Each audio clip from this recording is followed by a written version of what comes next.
이 시간 함께 나누실 말씀 누가복음 10장 38절에서 42절까지 말씀입니다.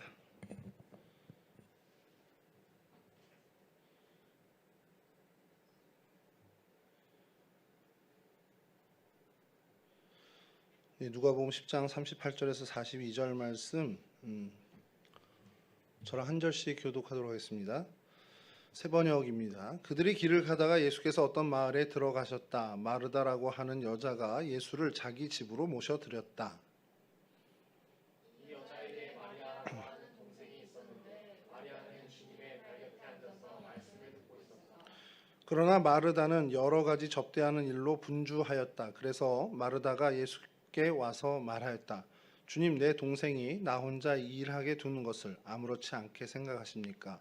가서 거들어 주라고 내 동생에게 말씀해 주십시오. 그러나 주님께서는 마르다에게 대답하셨다.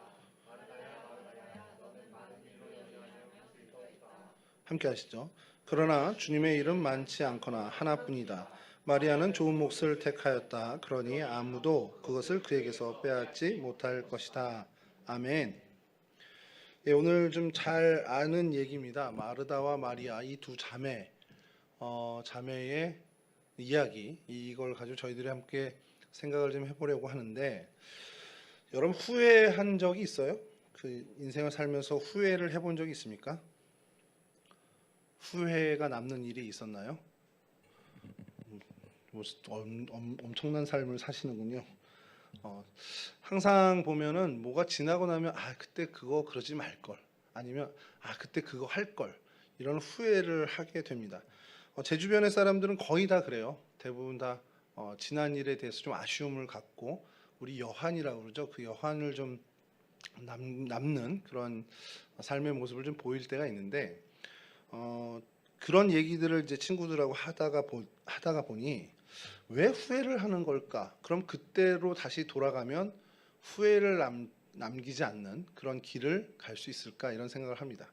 근데 똑같은 일이 반복돼서 와도 항상 그 사람의 성향이 보면은 반복되는 거를 보게 됩니다. 그러니까 그때 A를 선택했다면 나중에 시간이 지나서 막 그걸 후회했어도 다시 그 상황이 오면 또 A를 선택해요. 이게 뭐 대부분 그런 건 아니지만 잘 사귀다가 헤어지는 커플이 있습니다. 헤어져 보셨나요? 제아자매 남자친구 헤어져 본 적 있나요? 그 웃음으로 대신하네. 그 헤어졌던 커플이 다시 만나는 경우를 제가 종종 봅니다. 제법 많아요. 그래서 다른 사람 만나봤더니 에이, 걔만 못한 거야. 지나서 보니까 그때 사귀었던 애만 못한 애들이 더 많은 거죠. 그러니까 에이, 얘만 해도 괜찮다 해서 다시 만납니다. 근데 그렇게 만나서 쭉 잘 같이 가는 커플도 있지만 또 헤어지는 경우를 좀 보게 되거든요. 그러면 그때 제가 좀 면밀하게 좀 본다고 들여다보면 처음에 헤어졌을 때의 그 거의 같은 이유로 또 헤어져요. 그러니까 그때 예를 들어서 넌 성격이 이런 부분이 내가 싫어, 그래서 헤어졌다면 나중에 시간이 돌고 돌아 다시 만나서 사귀다가 또 헤어지게 되면 그 문제가 또 반복되는 걸 좀 보게 됩니다. 그러니까 이게 어떻게 보면 우리 인생 자체가 이 어떻게 보면 후회라는 것, 이 선택의 문제에서 자유롭지 못하다는 것을 우리가 좀 알 수 있죠. 전사님 맨 앞에 있습니다, 여기. 예. 가져왔어요? 언제? 네. 우리 전사님은 제 시선에서 없을 때 이렇게 출입을 하세요. 오늘 아침에 예배도 그렇고 신출귀몰합니다. 예, 그래서 제가 친구들하고 좀 이야기를, 제가 어릴 때부터 한 8명 같이 계속 어울리는 친구가 있는데 그 친구들과 만나면 항상 반복되는 얘기죠. 옛날 얘기를 많이 하고, 여러분들도 마찬가지로 중고등부 친구를 나중에 만나잖아요. 그럼 중고등부 시절 얘기를 계속 반복하는데도 지루하지 않습니다.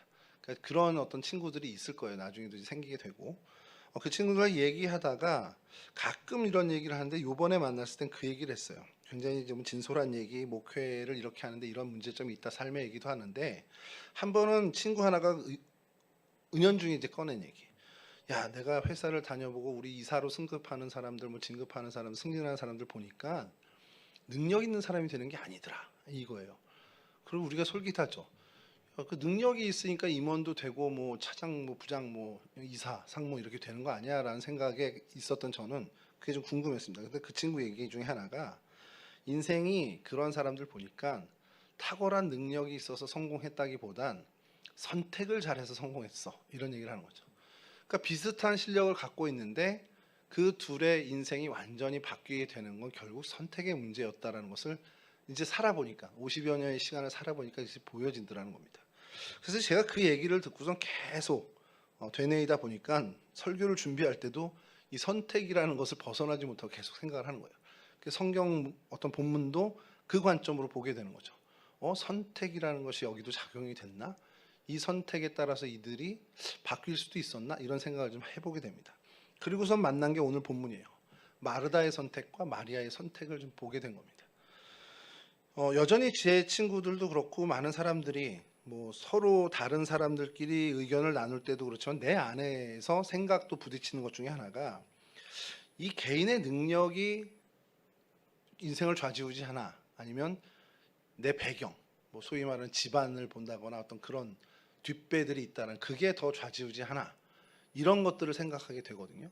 근데 그런 것들을 생각할 때 어떤 때는 그래 배경을 무시할 수 없어. 이게 더 결정적인 역할을 하더라. 아니면 반대로 그래 그 배경이 좀 열악하더라도 이 사람이 탁월한 능력이 있으면 그게 더 결정적으로 역할을 하더라. 이런 것들이 항상 혼재되어 있습니다. 근데 그것보다도 모든 것을 앞서는데 그거에 대해서 제가 부인할 수 없는 것이 물론 이제 완벽하게 그거 하나에 좌지우지되는 건 아니지만 인생을 결정짓는 데 있어서 굉장히 큰 역할을 하는 것은 독보적으로 선택의 문제였다는 겁니다. 이제 이쯤 인생을 살아보니까 그래 그때 그걸 선택한 사람들 그리고 그 선택이 아닌 다른 선택을 했던 사람들의 이 결과가 너무너무 차이 난다는 거죠. 그게 어느 게 성공했다 실패했다 차원이 아니라 그냥 너무 달라지더라는 겁니다. 그러니까 쉽게 얘기해서 시대마다 그런 선택의 기준도 많이 바뀝니다. 요즘은 공부 잘하는 친구들은 대학을 어디를 지나갑니까? 정말 탑 클래스에 있는 친구들. 의대 가려고 하는 게 크잖아요. 종원이 의대 안 가나? 우리 오늘 교회를 안 오네. 학교는 잘 가는데 교회를 잘 안 오니 큰일이네. 이거 참. 여하튼 의대가 요즘에는 어떻게 보면 독보적으로 공부 잘하는 애들은 의대 가고 뭐 이렇게 가요. 얼마 전에 그 재미난 TV 프로에서 얘기를 하는 것이 재미난 것 중에 하나가 공부 잘하면 서울대 가요. 우리나라는. 그렇잖아요. 사실은. 종원이 잘하잖아요. 공부를 해서 서울대 갔는데 야구 잘하면 어디 가는지 아세요? 야구를 정말 독보적으로 뛰어나게 잘해. 그럼 한화 이글스 갑니다. 무슨 말인지 잘 모르는구나. 요번에 정우주라는 친구가 하나 있었어요. 고교 넘버원입니다. 투수, 좌완 투수는 넘버원인데 그 친구가 살짝 기대를 했습니다. 요번에 1차 지명이 그 히어로즈예요. 그러니까 이 친구는 히어로즈가 나를 지명할 거란 생각을 했죠. 그래서 저희는 다 그래서 전혀 다른 친구를 지명을 했습니다. 그래도 두 번째 지명이 되는 팀이 한화인데 거기서 정우주를 지명했어요. 그러니까 그때 나왔던 얘기가 뭐냐면 야구를 정말 독보적으로 잘하면 한화를 가는구나. 공부 잘하면 서울대 가는데 야구 잘하면 한화 가네. 이렇게 좀 자조 섞인 얘기가 이제 돌게 된 거죠. 여하튼 그런 시절이 있습니다. 요즘은 공부 잘하면 의대 쪽으로 많이 가는데 제가 고등학교 시절에는 저희 반이나 이과에서 1, 2등 하는 애들은 거의 공대를 갔어요. 문과는 좀 다르지만 이과에서 뭐 전교 1, 2등 무조건 공대입니다. 그게 그때 시대의 그거예요. 왜냐하면 우리나라가 한참 이제 막 디지털화되고 뭐 그 전자 분야에서 독보적인 막 발전을 하다 보니 이쪽의 인재들이 좋은 대우를 받는 게 그때 시대의 모습이었습니다. 그러니까 부모님들은 다 얘네들 무조건 전자공학과 아니 무슨 공학과 이렇게 가야 되는 게 약간의 룰이었습니다. 근데 그때에 같은 비슷한 성적을 갖고 있었던 친구가 의대를 간 친구가 하나 있어요. 오늘날 보니 제 또래 공대를 다 가서 소위 말하는 S전자나 L전자에 입사한 친구들이 지금 거의 다 퇴직을 한 상황입니다. 제 나이만 해도. 근데 이제 의대를 갔던 친구는 물론 개인 병원이지만 여전히 잘 열심히 일하면서 심지어 은퇴도 없대 그 직업은. 그렇게 있는 걸 보게 되거든요. 어디 가서 성공했다 실패했다가 아니라 확연한 차이가 또 나기 시작하더라는 겁니다. 제가 다니던 학교에 이제 교수님 한 분이 계신데 이분이 이제 리터레처가 아닌 링귀스틱을 전공한 그러니까 문학이 아니라 언어학을 전공하신 분이에요. 이제 영문과 교수님이긴 한데 영어 영문이 전공이 아니라 영어학이 전문이신 거예요. 근데 저는 그 차이를 사실 잘 몰랐는데 문학과 어학은 참 많이 차이가 나더라고요. 그러니까 뭐 제가 뭐 참스키 얘기를 좀 이렇게 들으면서 했는데 뭐 언어 분석부터 해서 뭐 음성 이렇게 하는데 저도 뭐 너무 복잡한 거죠. 근데 그 교수님이 저희한테 그런 얘기를 한번 했어요. 내가 이럴 줄 알았으면 여기 안 왔지. 이걸 전공 안 하고 이걸로 교수를 안 했지. 이 정도의 노력을 가지고 내가 다른 분야를 했으면 지금 위치보다 훨씬 더 높이 올라가 있을 것 같아라는 얘기를 하시더라고요. 그만큼 그분이 전공한 부분이 너무너무 어려운 부분인 거예요. 그 생각해 보면서 저도 공부를 하면서 이분이 이걸 가지고 박사를 하고 포스터 닥터까지 하신 거 보면 어마어마한 노력이 있었겠구나. 그러니까 또래의 다른 교수님들보다 훨씬 더 연배가 있어 보이게 정말 그 육체도 완전히 노화가 되신 분입니다. 뭐 실명을 거론하기는 그렇지만 권영영 교수님이라고 그분이신데 그 얘기를 들으면서도 그런 생각을 하는 거예요. 우리 인생을 결정짓는 그러니까 향방을 결정짓는 중요한 것은 이 선택의 부분이라는 겁니다. 인생살이에서 늘 선택, 이 부분에 대해서 우리가 무시할 수 없는 것이 이 선택 자체가 내 인생을 어쨌든 좌지우지하는 되게 결정적인 것 중에 아주 큰 독보적인 것이라는 것을 우리가 인정할 수밖에 없다는 거죠. 이 선택에 대해서 제가 그 사고에 갇혀서 좀 말씀을 준비하고 본문도 그 관점에서 보다 보니까 이 선택의 부분에 있어서 굉장히 좋은 명언을 남긴 것들도 좀 찾아보게 됐습니다. 그래서 좀 찾게 된 것이 앙드레 지드라는 프랑스 소설가가 이 선택에 대해서 한번 이야기를 했는데 굉장히 그게 동의가 되는 겁니다. 뭐냐면 선택을 하게 되면 이 하나를 선택하면 다른 것은 버리게 된다라는 거예요. 그러니까 쉽게 얘기해서 사과가 10개 있어. 그중에 하나만 골라라 하면 하나를 고른다라는 건 이 좋은 걸 내가 픽한 것도 그런 의미도 되지만 나머지 9개를 포기해야 된다라는 것도 같은 의미가 된다는 거죠. 그러니까 이 앙드레 지드가 무슨 얘기를 하냐면 선택에 있어서 바른 선택을 할 땐 이 선택하는 것만 바라보는 게 아니라 포기해야 되는 다른 것들도 바라볼 수 있는 시선을 가질 때 바른 선택, 현명한 선택을 할 수 있다는 겁니다. 그러니까 쉽게 얘기해서 의자가 여기 있고 여기 있어요. 동시에 못 앉잖아요. 그럼 둘 중에 하나를 앉게 되는 건 우리는 분명히 더 좋은 의자를 선호할 거란 말입니다. 내가 그럼 이게 더 좋다고 생각해서 이 의자에 앉는 순간 다른 편의 의자는 내가 버려야 되는, 포기해야 되는 그것을 그 선택이라는 것을 그 선택이라는 것은 그것을 내포가 있다는 거죠. 얻는 것도 있지만 포기해야 되는 것도 있다라는 것을 내포하는 것이 이 선택이라는 겁니다. 자, 그러면 왜 목사님 갑자기 무슨 인생살이 선택 얘기하고 뭐 처세술 얘기하나 이런 게 아니라 인생을 살아가고 세상을 살아가는 처세 속에서도 이 선택이 굉장히 중요하지만 그리스도인으로 살아가는 데 있어서도 이 선택은 결코 무시할 수 없는, 정말 결정적인 역할을 한다는 겁니다. 그냥 결론부터 간단히 먼저 얘기 드리면 여러분들이 바른 크리스찬으로, 제대로 된 크리스찬으로 살아가겠다, 그것을 선택하면 그 크리스찬의 길을 선택하는 순간 여러분들은 뭘 포기해야 되냐? 소위 말하는 세상에서의 윤택한 삶이라고 해야 되나요? 하여간 세상 살아의 즐거운 삶을 포기해야 하는 경우가 너무도 많다라는 겁니다. 그러니까 그럼 교회 다니는 걸 내가 너무 열심히 내면 안 되는 거 아닌가 이런 생각을 할 수도 있겠죠. 근데 단언하건대 여러분들이 크리스찬의 길을 선택했을 때 그 길에서 얻게 되는 기쁨 또한 세상에서 이야기하는 그 세상의 유희가 주는 기쁨과 비교할 수 없을 정도의 훨씬 더 큰 기쁨이 있다라는 것은 제가 여러분들에게 말씀드릴 수 있습니다. 여러분 어쨌든 이 크리스찬으로 살아간다는 것 자체도 선택의 연속입니다. 내가 주일 하루만 그리스도인으로 살아가는 썬데이 크리스찬이 될 것인가 아니면 주중에 내 삶의 현장에서도 그리스도인으로 살아가는 올 크리스찬이 될 것인가도 여러분들의 선택에 달려 있고요. 아니면 여러분들의 하나님의 말씀을 내가 그냥 귀로 듣고 동의하는 것으로 끝날 것인가 아니면 그 말씀을 내 삶 전반에 적용할 것인가 역시도 여러분들의 선택에 달려있는 문제입니다.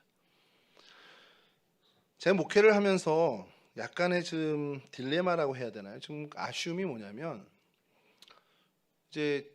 우리 교회뿐만 아니라 그 전에 있던 특별히 백왕교회 있을 때 청년부를 좀 담당하고 있을 때인데 어머니 권사님들, 청년들의 어머니 권사님 혹은 아버지 권사님들이 가끔씩 그런 얘기를 해요. 우리의 신앙을 목사님 좀 잘 잡아주세요. 이렇게 얘기를 해요. 좋은 뭐 어떤 의도인지는 알죠. 안 그러겠습니까? 예를 들어서 전대중 장로님이 저를 붙잡고 와서 우리 제아 좀 잘 기도하는 우리 청년이 되게 목사님 잘 기도해 주세요. 이런 얘기를 얼마든지 할 수 있잖아요. 그럼 그걸 제가 제한테 얘기하면 집에 가서 막 뭐라 그러겠죠, 엄마한테요. 그죠? 엄마 아빠한테.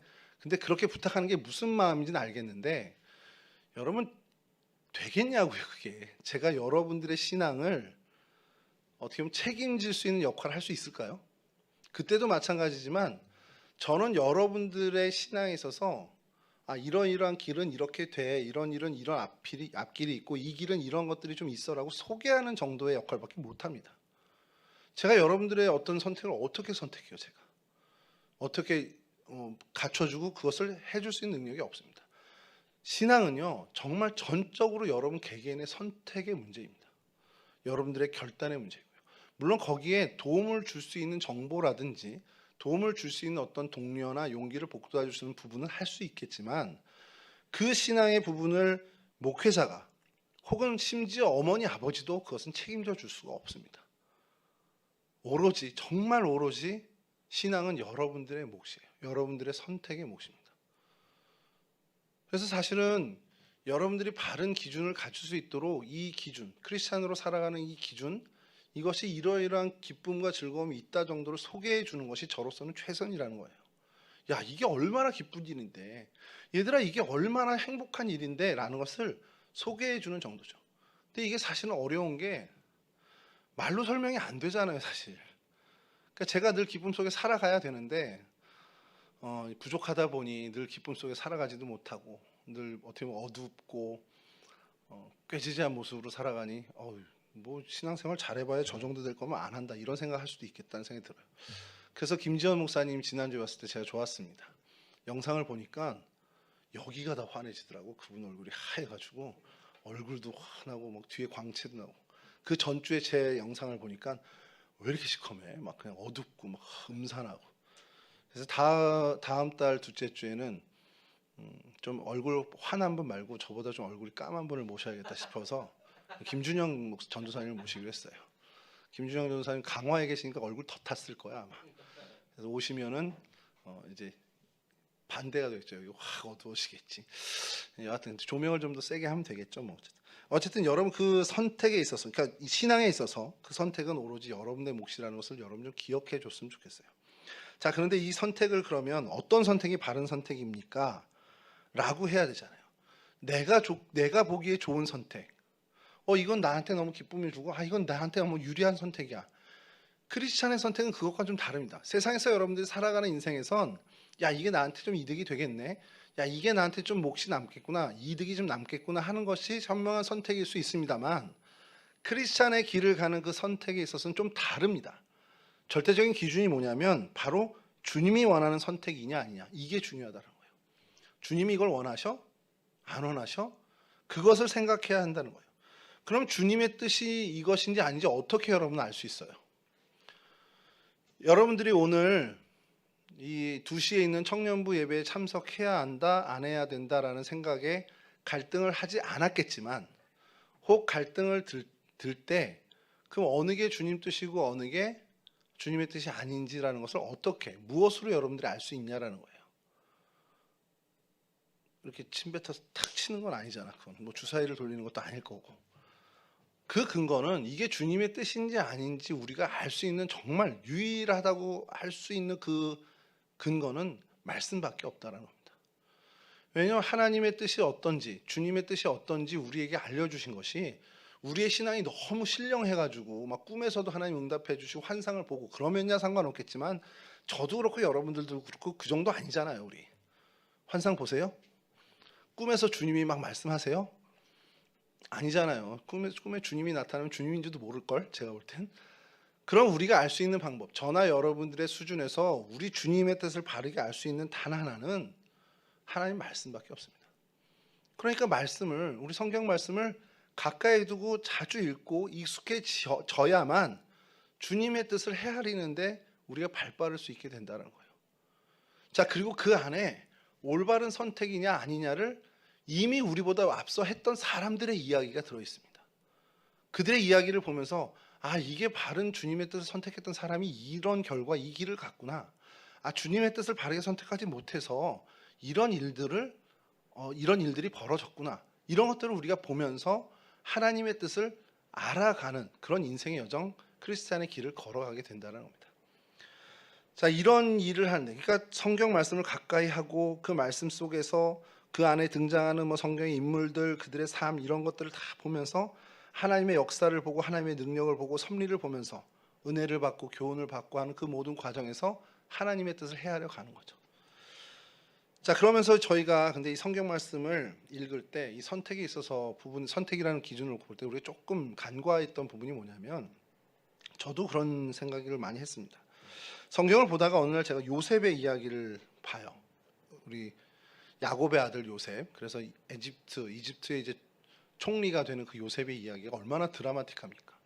그래서 저도 그런 생각을 하죠. 아, 하나님 진짜 나와 함께 해주셔서 저도 요셉처럼 정말 하나님의 이름을 높이고 하나님으로부터 쓰임받는 사람 됐으면 좋겠습니다 라는 그런 기도를 하거나 소망을 갖게 된다.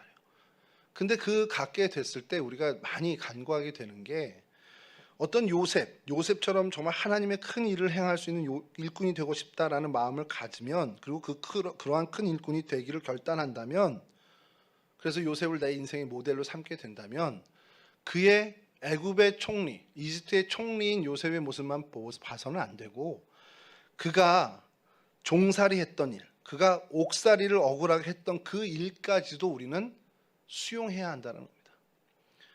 예를 들어서 내가 모세처럼 되기를 결단하고 그렇게 되기를 소망한다. 그러면 광야 40년 동안 하나님으로부터 쓰임받는 그것뿐만 아니라 그 이전 시절에, 그의 어떻게 보면 80년이죠. 그 이전의 시절에 애굽 왕자로서 어떻게 보면 받았던 일들, 또 광야 40년 동안 그 사막의 목동으로 살았던 그 일들까지도 내가 수용할 수 있는 마음을 가져야 한다는 겁니다. 아브라함처럼 또 사라처럼 되겠다 하면 100세까지 하나님께서 약속하신 아들을 기다릴 줄 아는 그 인내의 시간, 그 고통의 시간도 내가 품을 수 있어야 그러한 사람이 될 수 있다는 것을 우리는 간과하지 않아야 한다는 겁니다. 마찬가지로 여러분들이 나중에 이제 커서 결혼을 하고 자녀를 출산했을 때 내 아이가 정말 사무엘과 같은 정말 하나님으로부터 쓰임받는 위대한 사람이 되기를 소망하고 기도한다면, 사무엘을 하나님께 온전히 드렸던, 젖되자마자 하나님께 드렸던 그 어머니 한나의 마음, 이 아이를 정말 하나님께 맡기고 내가 이별을 해야 되는 그러한 마음까지도 각오하고 결단하는 믿음이 필요하다는 거예요. 제가 농담처럼 저희 어머니한테 그런 얘기를 한 적이 있습니다. 저희 어머니가 항상 저를 이제 막내 아들이다 보니까 모든 게 다 불안했겠죠. 그러니까 야, 사역 나가면 이렇게 해야 돼, 목사님 말씀은 이렇게 해. 항상 어릴 때부터 그런 얘기를 귀따갑게 들어왔습니다. 그래서 제가 한날은 어머니한테 그런 얘기를 했죠. 어머니, 성경에 사무엘이 있는데 사사로서는 어떻게 보면 마지막이고 제사장으로서 어떻게 보면, 그러니까 왕정을 여는 그 시대의 선지자로서의 최고봉이고 또 사사로서의 최고봉에 있었던 사람이란 말이에요. 어머니, 제가 사무엘과 같은 사람이 되기를 원하지 않습니까? 그랬더니 저희 어머니가 아멘 그러시는 거예요. 그럼 어머니가 한나가 되셔야 됩니다. 저를 제발 놔주세요. 여러분, 이게 근데 농담이 아니라 여러분들에게도 적용된 얘기예요. 여러분들의 자녀나 아니면 여러분들의 인생이 이처럼 하나님으로부터 정말 쓰임받고 영광을 돌릴 귀하고 아름다운 인생을 선택한다면, 그 인생이 되기까지 거쳐왔던 그 많은 어려움이라든지 인내라든지 심지어 고통까지도 내가 담아낼 수 있는 것까지 결단해야 한다는 겁니다. 그냥 어떻게 보면 성경의 인물에 좋은 면만 취사 선택하는 게 아니고요. 그 선택과 더불어 그의 아픔들도 같이 선택할 수밖에 없다는 거죠. 다윗처럼 되기를 원한다 그러면 다윗 왕으로서의 다윗만이 아니라 도망자 다윗이었던 그 인생도 내가 품어야 된다는 거예요. 크리스찬의 선택은 이와 같이 세상의 선택과는 좀 다릅니다. 세상의 선택은 유불리에 따라서 선택을 하지만, 크리스찬의 선택은 그 길에 포함되는 모든 것을 내가 다 겸허하게 받아들이는 마음의 결단이 필요하다는 거죠. 자, 그게 바로 하나님이 우리에게 원하시는 하나님의 뜻. 그러니까 이런 얘기를 좀 드릴 수 있어요. 제가 좀 나름대로 말씀을 이제 하다 보니, 그럼 우리의 선택이 내 크리스찬으로서의 삶의 길에서의 선택이 그 선택의 이유와 원인이 하나님이시라면 그 선택은 올바른 선택이라는 거예요. 그러니까 내가 이렇게 결정했어요. 근데 그 결정한 것이 하나님이 그 이유가 되고 하나님 때문에 내가 이 선택을 했다. 그럼 그 선택은 그게 성공의 모습을 갖추든 실패의 모습을 갖추든 그것과는 상관없이 올바른 선택이 되더라는 겁니다. 여러분, 이러한 부분들이 우리에게 굉장히 중요해요. 여러분들의 선택이, 여러분들이 교회에 나오고 교사로서 봉사하고 또 청년부 2시 예배 정말 나가서 여러분들 즐길 수 있는 것들 많은 것들을 뒤로 하고 이 시간에 여기 와서 예배를 드리는 것이 엄마 아빠가 힘들고 용돈 준다고 해서 오고 이런 게 아니라 그래 내가 적어도 이거는 하나님께 드리는 시간이야 라는 정말 아주 미미하더라도 그 이유에 하나님이 요만큼만 들어있으면 여러분 그 선택은 옳은 선택이라는 겁니다. 와서 졸더라도 와서 딴짓하더라도 목사님은 떠드세요 저는 이거 할 겁니다 라는 그러한 삶이 있더라도 하나님이 요만큼이라도 이유가 돼서 이 자리에 앉아 있다면 여러분들의 선택은 옳은 선택으로 하나님이 가꾸어 주신다는 겁니다. 자, 그러면서 제가 이 선택, 그래 선택 이거에 갇히면서 오늘 본문을 보다 보니 그래 마르다의 선택도 마리아의 선택도 주님을 섬기고 주님의 말씀을 경청하는 그 원인이 주님이 되었기 때문에 마르다의 선택도 마리아의 선택도 다 바른 선택이더라는 겁니다. 이 본문에서 우리가 자꾸 오해하는 것 중에 하나가 이 좋은 것을 택하였으니라는 이 표현 때문에 마리아가 마르다보다 훨씬 더 우월한 선택을 했다라고 생각을 하는데 그게 아니라는 거예요. 주님께서 마르다에게 마리아의 선택도 좋은 선택이니 인정하라는 것을 이야기하는 것이지 네 선택 틀렸고 마리아 선택이 맞아 이 얘기를 하신 게 아니라는 거예요. 이게 굉장히 여러분 중요한 겁니다. 왜 그러냐? 제가 지금 목회를 그래도 나름 좀 이제 오래 했습니다. 20년이 넘게 했으니까. 제가 그러면서 많은 목회자들을 만나요. 많은 목사님들을 만나는데 제가 이제 만난 분 중에 한 분이 장애인을 돌보는 사역을 전문적으로 하시는 목회를 하시는 목사님이 있습니다. 그 목사님이랑 대화하면 무슨 얘기를 항상 하시냐면 장애인에 대한 생각과 배려가 없는 교회들이 너무 많다는 거예요. 한국 교회에. 근데 그 얘기를 하시면서 은연중에 무슨 이야기를 비추시냐? 다 틀린 목회라는 거예요. 다 옳지 않은 목회라는 거예요. 장애인에 대한 배려가 전혀 없는 교회가 틀린 목회야. 심지어 저희 동성교회에 대해서 그분이 뭐라고까지 얘기하셨냐면 태바올 지기 전이죠. 2층에 예배당이 있다는 거예요. 장애인이 어떻게 오냐는 거야. 휠체어 타고. 저희 들어드려요. 그랬더니 틀렸대. 건축부터 잘못된 교회래. 근데 그분 기준에 보면 맞아요. 예배당이 1층에 있어야지 휠체어가 갈 수 있는. 아니면 계단을 만들더라도 계단이 이런 계단이 아니라 언덕으로 해야지 뒤에서 밀고 올라갈 수 있는. 이건 틀린 거야. 장애인에 대한 배려가 전혀 없는 목회. 이건 틀린 목회래요. 그분의 기준은 그렇게 해요. 또 어떤 분 만난 분은 이제 노인 사역에 대해서 굉장히 집중하시는 분인데 어르신들에 대한 배려가 전혀 없는 교회. 찬양 예배를 드리고 있어? 저 교회 망할 교회라는 거예요. 어른들은 부르지도 못하는 막 찬양, 뭐 기타 치고 밴드 있고 뭐 드럼 치고 틀렸다는 거죠. 그분 기준으로는 그건 틀린 교회인 거예요. 뭐 그것뿐만 아니죠. 뭐 고아를 그리고 미혼모를 돌보는 사역을 하시는 분들 중에도 다 그런 건 아니지만 당신이 하는 그 관점에 맞지 않는 그 기준에 맞지 않는 교회들은 저 틀렸어. 그렇게 얘기하는 분들이 덜어 있습니다. 근데 여러분 그런 부분들이 오늘날 그 목회 현장에만 있는 게 아니고 오늘 본문에 마르다가 꼭 이랬던 사람인 겁니다. 주님이 우리 집에 오셨어요. 내가 이 집에 내 여동생 마리아와 같이 살고 있습니다. 근데 주님이 이제 손님으로 오셨습니다. 여러분들 집에 손님이 오셨어요. 그럼 어떻게 합니까? 집에 손님이 오셨어요. 제아 집에 손님이 오셨어. 언니만 이래요? 갔을 거 아니야. 여기 둘이라 누구라도 놀러 갔을 거 아니에요. 그 집에 자취하는 집에. 그럼 자취하는 사람들 시키나? 예림이 언니 이것 좀 해. 예림아 이것 좀 해. 아니야. 호은이 언니 이것 좀 해. 이렇게. 보통 손님이 오면 언니의 손님이든 내 손님이든 같이 하죠. 뭐 이렇게 과일을 내오든 밥을 해주든 이렇게 한단 말이에요. 같이 섬겨요. 예를 들어서 손님이 왔는데 나는 막 이제 이 친구를 접대하기 위해서 뭐 커피도 끓이고 하고 있는데 아무것도 안 하고 그냥 이렇게 그 손님하고 얘기만 하고 있어. 그럼 어떨 것 같아요, 마음이? 그래 내 동생은 약하니까 그럴 수 있지. 이러면 참 좋은데 마르다는 그 마음이 아니었던 거예요. 아, 왜 나만 이래? 쟤는 왜 저러고 예수님 앞에 앉아서 얘기만 하고 있어? 얘기만 듣고 있어? 보통 근데 이게 이 얘기를 이제 친구랑 좀 얘기를 하다 보니까 친구 목사님이랑 요 본문을 얘기하다 보니까 야 손님이 오면 보통 들어가 있지 않냐 친구 동생은? 그래서 가만히 생각해 그런 것 같아. 저희 집에 손님이 오면 저희 집 애들은 방에 들어가 있지 나오지도 않아요.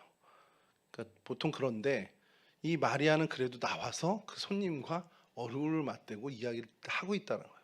사실 이 정도면 땡큐 아니야? 이런 생각이 들 정도인데 오늘날의 저희들 기준으로 마르다는 이게 너무 싫은 겁니다. 아까 말씀드렸던 장애인 목회를 하시는 분이 동성교회 예배당을 보고는 이거 틀린 목회야. 이 건축부터 틀렸어.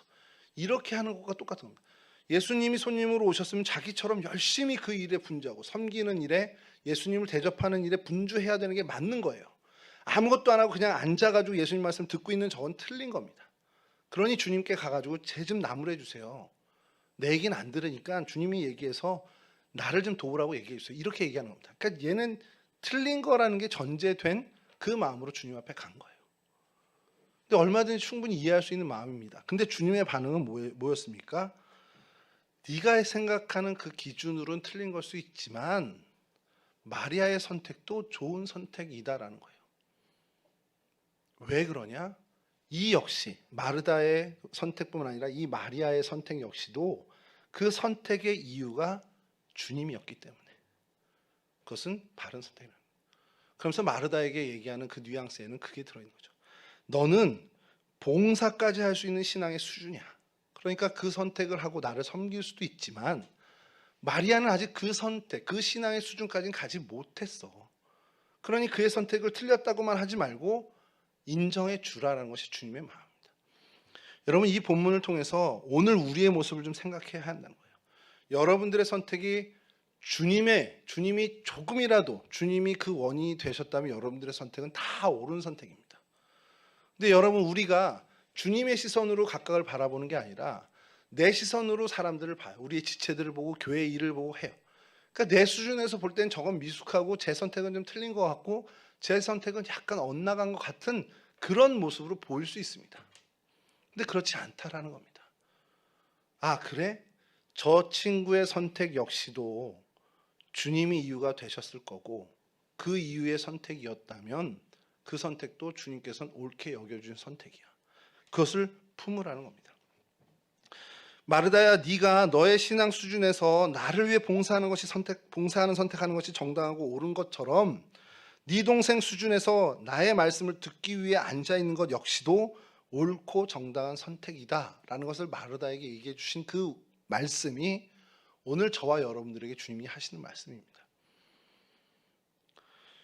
주님이 그 선택을 옳다고 여겨주셨고 그래서 그 선택이 우리 기준에서 볼 때 실패의 모양일 수 있고 성공의 모양일 수 있지만 그건 전혀 개의치 않고 주님이 책임져 주시는 선택이라는 것을 우리가 믿고 나가야 한다는 것이죠. 말씀을 마칠게요. 여러분들의 선택의 동기 혹은 내 옆에 있는 이 친구의 선택의 동기 혹은 그 이유, 그 배경이 주님이었다면 주님이 조금이라도 관여되어 있다면 여러분 그 선택은 주님 안에서 옳은 선택임을 인정하시길 바랍니다. 내 기준에 내 눈 보기에 부족해 볼 수 있어요. 쉽게 얘기해서 여러분들의 기준과 여러분의 눈높이에서 우리 목사님, 우리 청년문 담당 목사님은 좀 아닌 것 같은데 이런 생각할 수 있어요. 여러분들의 기준에서는. 근데 그 역시도 주님이 그 선택의 배경이 되셨다면 그 선택 역시도 옳은 선택이겠지라고 우리가 주님을 믿는 믿음으로 나아간다는 겁니다.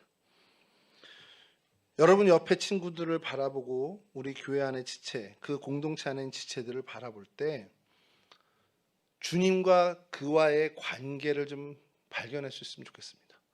내 기준으로가 아니라 내 판단으로가 아니라 저 친구와 주님과의 관계에선 이 부분으로 어쨌든 간에 주님이 옳게 여기는 선택을 한 거겠구나. 그 믿음으로 우리가 수용할 수 있어야 한다는 겁니다. 이전에 교회에 같이 사역하던 많은 이제 후배 부목사님들이 있었습니다. 제가 좀 회개하는 차원에서 말씀을 드리는 거지만 제 기준으로는 너무 말도 안 되는 일을 하는 거예요. 6시 바로 퇴근하고 퇴근도 안 했는데 담임 목사님 퇴근도 안 했는데 막 퇴근하고 그래요. 저거 뭐지? 처음에는 그랬어요. 그래서 엉뚱한 소리를 엉뚱하게 약간 좀 괴롭힘까지는 아니지만 이제 얘기를 했죠. 야, 이렇게 일을 좀 해놓고 퇴근을 해야지. 근데 그 친구들은 내일 출근해서 하면 되죠. 뭐 급한 게 아닌 거죠. 그러니까 제 기준으로는 좀 답답했던 부분들이어서 좀 말을 한 적이 있습니다. 근데 그때 제가 이제 깨달은 것이 주님도 뭐라고 안 하는데 내가 왜 뭐라고 하지? 이런 생각이 드는 거죠. 여러분들도 마찬가지입니다. 여러분들의 주변에 믿는 크리스찬이든 그렇지 않든 간에 그들의 선택이 주님과 연관되어 있던 어떤 작은 연관이라도 되어 있는 선택이라면 그 선택은 주님이 책임지시고 주님이 판단하실 것이라는 것을 믿고 주님께 맡겼으면 좋겠습니다. 내가 판단하지 않았으면 좋겠어요. 저 사람은 좀 아니야. 저 사람은 좀 틀렸어. 이런 생각 절대 안 하는 그런 건강한 크리스찬의 삶을 살았으면 좋겠습니다. 아울러 여러분들의 선택은 정말 주님께서 인정하시는 그 선택의 이유와 동기와 배경이 주님이 되시는 그 선택을 바르게 해나가는 평생의 인생이 됐으면 좋겠어요. 여러분들의 남은 인생이 그런 주님이 배경이 되는 인생을 선택하며 나가는 그것이 세상의 기준에선 벌이가 안 될 수도 있습니다. 세상 사람들의 기준에선 성공하지 못한 모습일 수도 있습니다. 그러나 그것과 정말 개의치 말고 주님이 인정하시는 바른 선택, 진짜 제대로 된 선택을 하는 거룩한 인생들이 되었으면 좋겠습니다. 그렇게 서로를 바라보고 내 인생도 정말 주님 앞에 나아가는 그런 젊은 크리스찬, 진정한 크리스찬의 삶을 사는 저와 여러분들 되시기를 주님의 이름으로 축원합니다.